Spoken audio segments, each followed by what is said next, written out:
Welcome back in. Zach Gelb Show, Fox Sports 920 The Jersey. We're here at the Super Bowl Radio Row, and our coverage today is brought to you by the fine folks at Corona and Corona Light. South Jersey, Philadelphia, we got Rocky coming on. No, not Stallone. It's the great Rocky Bleier, the four-time Super Bowl champion with the Pittsburgh Steelers. Rocky, how are you? I'm fine, thank you. Hey, I could be the Rock, you know, anyway. That's right. How'd you get that nickname, Rocky? Oh, actually, I got the nickname when I was born, or right after I was born. And the story goes that, you know, I grew up in a small Midwestern town, Appleton, Wisconsin. So my dad owned a bar, was shot in a beer joint. Guys would come in from the mills, you know, after the midnight shift and at the later shift. Anyway, so I was the firstborn, so my dad was very proud. The guys would come in, like all of us today, say, hey, Bob, how's that new kid of yours? And he'd go, oh, you should see him. Yeah, he's doing great. He looks like a little rock sitting in that crib. And so they would stop in and they go, hey, Bob, how's that little rock of yours? And he'd go, what do you mean? You know, your kid, you know, that little rock. That's how I got it. So ever since that point of time, I was rock, you know, so that was it. So that was the story, and I'm sticking with it. When you were winning Super Bowls, what did those old men say about that little rock that ended up winning 4 rings? Oh, they were pretty pleased, you know, because Dad would give them free beer. Good winning football and a lot of beer. Sounds like my recipe. I could go hang with that. I could hang with your family all day. Rocky Bleier with us right now on the Zach Gelb Show. So I'm 22 years old, and you're a piece of history because what you did for this country. Vietnam, describe to me that time period in your life. Well, you know, I think the time period in our society, you know, was Vietnam was an unpopular war.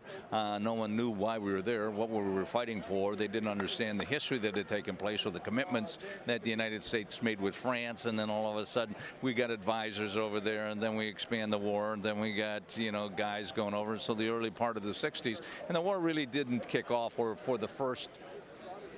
I should say this, the first unit that was sent over was in 1965, basically, and then it kind of escalated at that point of time.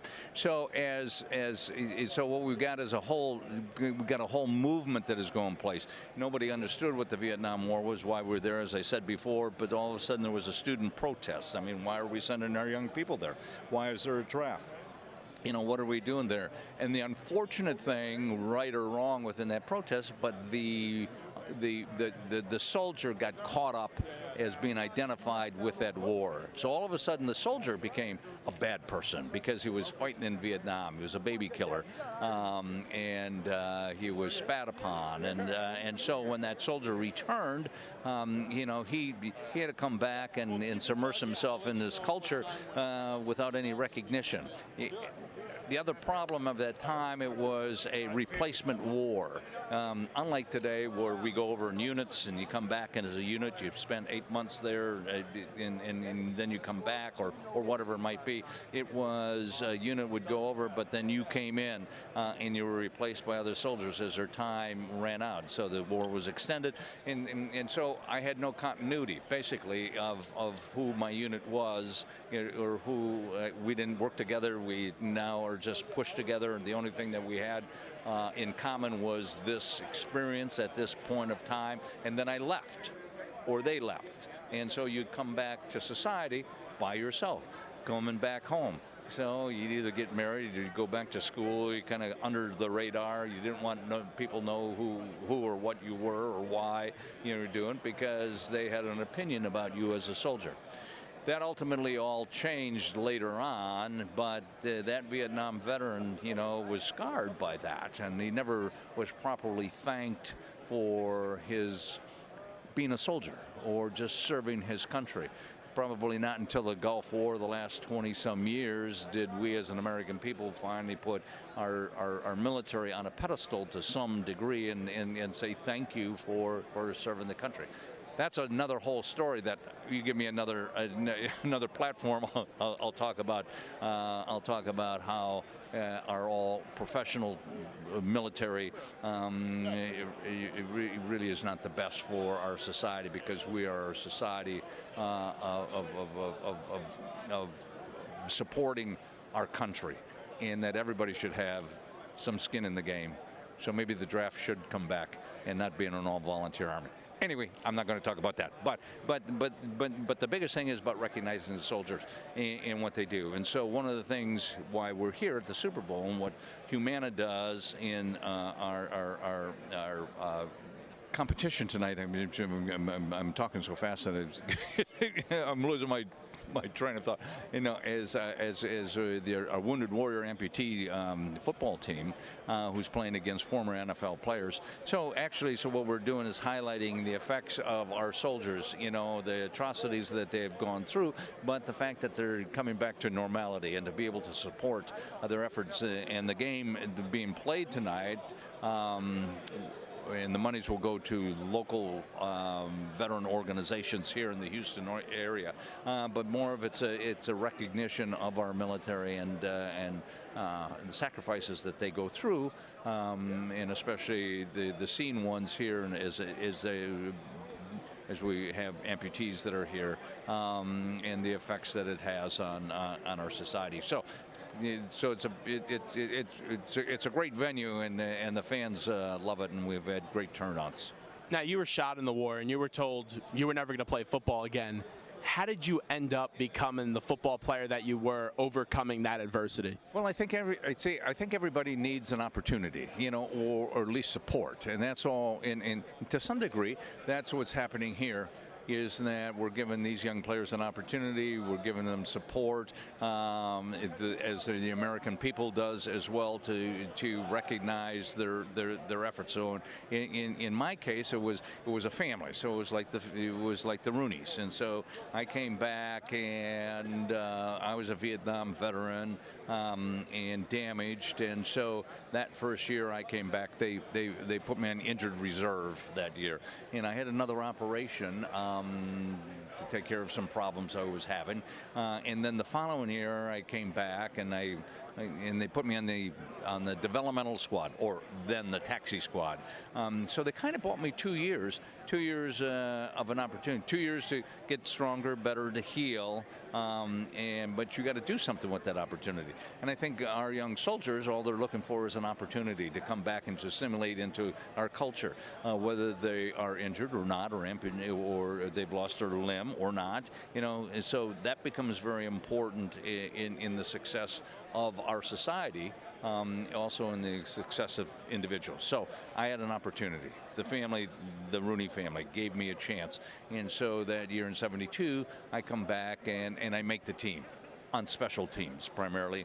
So in '73, I play special teams again. And '74, I'm on special teams again. Well, then we get some injuries, and somebody, you know, gets hurt, and then all of a sudden I get a chance to start, and we win a game. And then Franco, you know, is at fullback, and I'm at a halfback, and then Bradshaw was sitting on the bench, and he comes in, and you know, and then all of a sudden we click, and we win a division, and we win a championship, and we go to the Super Bowl for the first time in that year, and so then we go to 3 more Super Bowls in the following 6 years, and you know, and we win all 4 of them, and so my story specifically as this is that of an opportunity that presents itself in all of our lives, but it's what we do with that opportunity that becomes very important. So when you see young soldiers and young amputees come out and compete, that just is another uplifting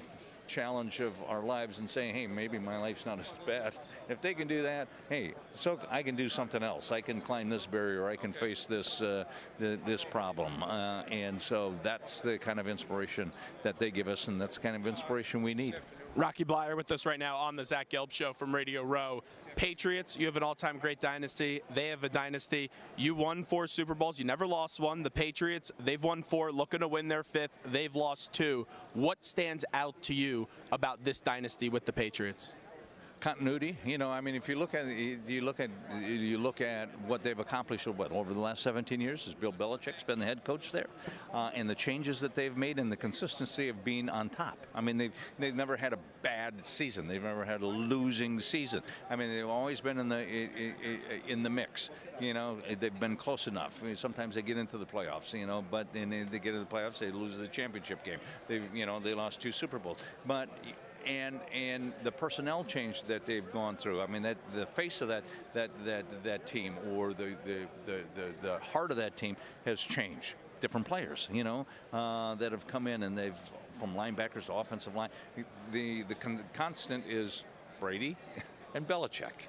Not too bad constants to have within that. So what they've accomplished, and I have to say this, is that in the history of professional football, they will have their own chapter on a dynasty. No matter what may happen this coming Sunday, they will go down as one of the all-time great teams and organizations because of what they have accomplished. Now, I don't want that to happen. That's what I was going to ask you next, because when they were going for perfection, I remember Mercury Morris was running his loud mouth saying, "Oh, we don't want the Patriots to win." Oh, no. No. Because we're all proud of our own little niches and what we've accomplished, and those little things that we hang on to, meaning that, okay, fine, we did win 4 Super Bowls, and we didn't lose any 4 Super Bowls, and we don't want anybody to have more rings than we do. Okay, fine.